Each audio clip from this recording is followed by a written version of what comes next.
Apalagi ibu posisinya janda. Berbahaya kalau ibu selalu membuka komunikasi. Ibu juga manusia normal, butuh lawan jenis.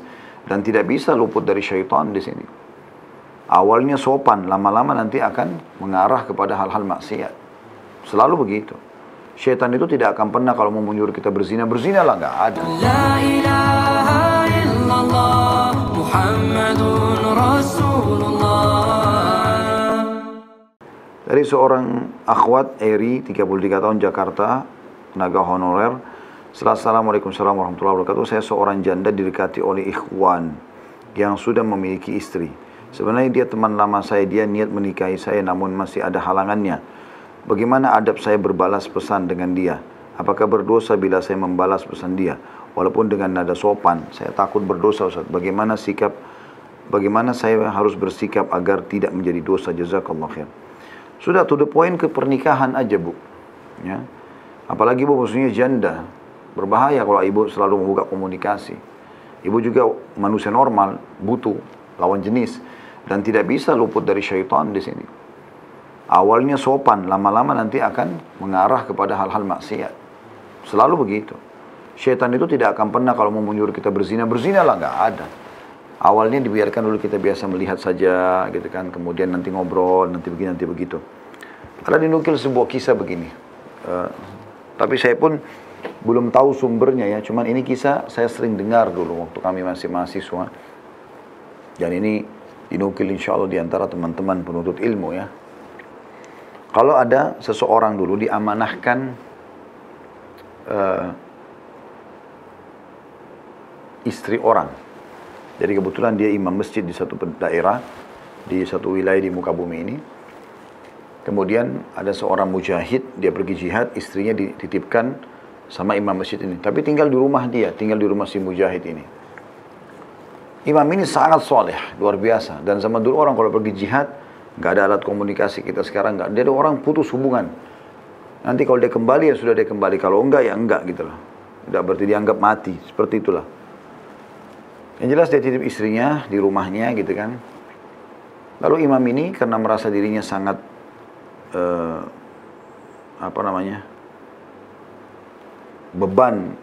terbebani dengan amanah itu, maka dia coba menjaga ini amanah si perempuan ini, istri si mujahid tadi. Apa yang terjadi?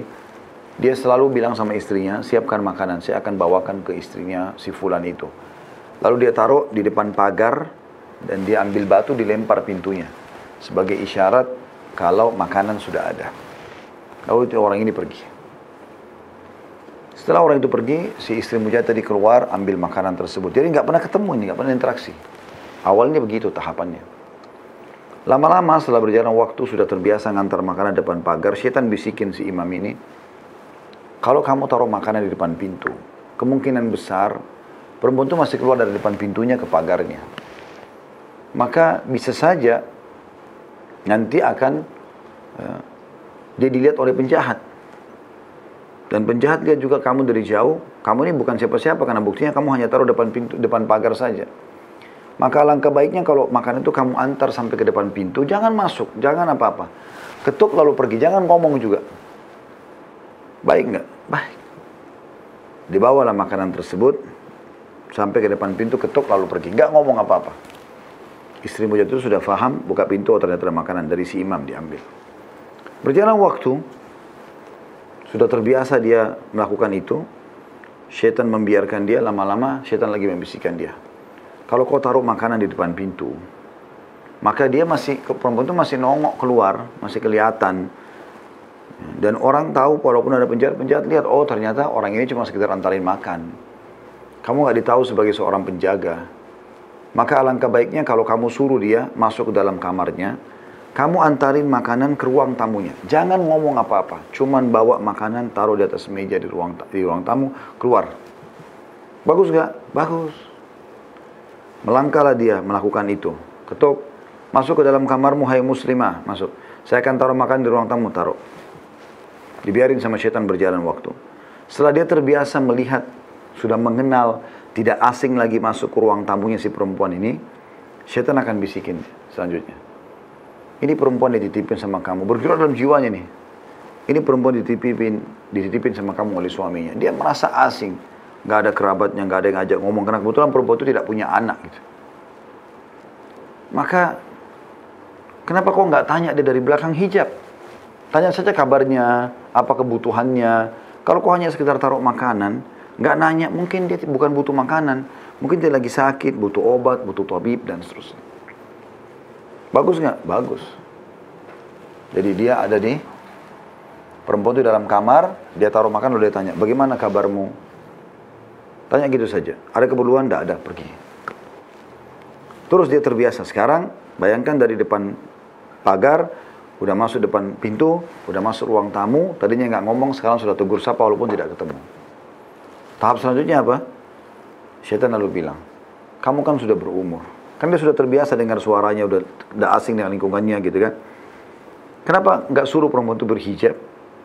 Duduk aja di situ, ngobrol sama dia. Anggap seperti anakmu sendiri. Kan dia diamanahkan. Supaya dia nggak merasa asing, dilakukan sama dia.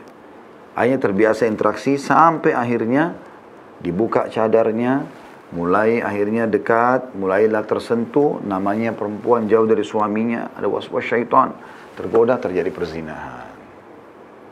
Syaitan tidak mau tinggal diam teman-teman. Setelah orang terjerumus dalam satu kesalahan, syaitan nggak mau diam. Dia mau setelah zina itu ada proses dosa apa lagi sebelum Anda sadar.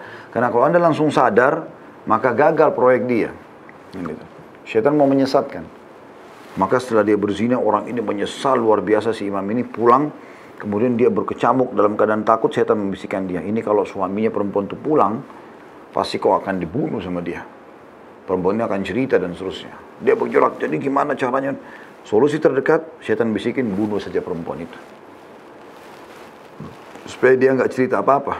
Dalam kondisi dia kalang kabut, dia datang, dia bawa pisau, dibunuh perempuan tersebut. Lalu dikubur di belakang rumah. Udah selesai, dia tenang. Nanti kalau suaminya datang, tinggal dia bilang, oh istrimu sudah mati. Udah, dikubur. Dia juga akan kembali pergi jihad lagi. Gitu. Berapa waktu setelah itu ternyata betul suaminya si perempuan dibalik, kemudian datang ke rumahnya, nggak ada orang, nggak ada istrinya. Dia datang ke rumahnya imam, bagaimana kabar saya? Oh, istri kamu sudah kedatangan ajal. Baik kalau gitu, besok saya akan kembali ke medan jihad, tapi saya mau tidur di rumah saya malam ini. Dia pulang ke rumahnya, subhanallah malam itu dia mimpi istrinya datang dalam tidurnya dan menceritakan semua kasus yang terjadi.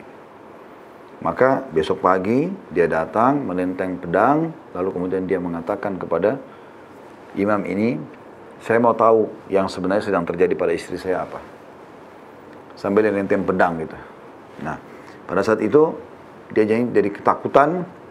Ya ternyata dia bisa ketahuan seperti itu, lalu syaitan bisikin dia, kalau kau mau selamat, kau sujud buat saya. Walaupun dengan isyarat mata, saya akan tolong kamu.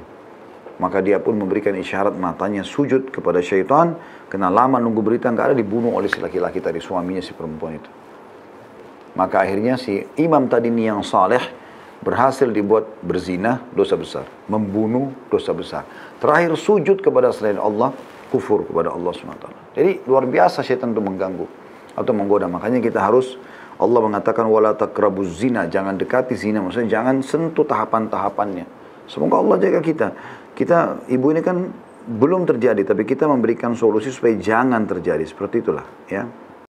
La ilaha illallah Muhammad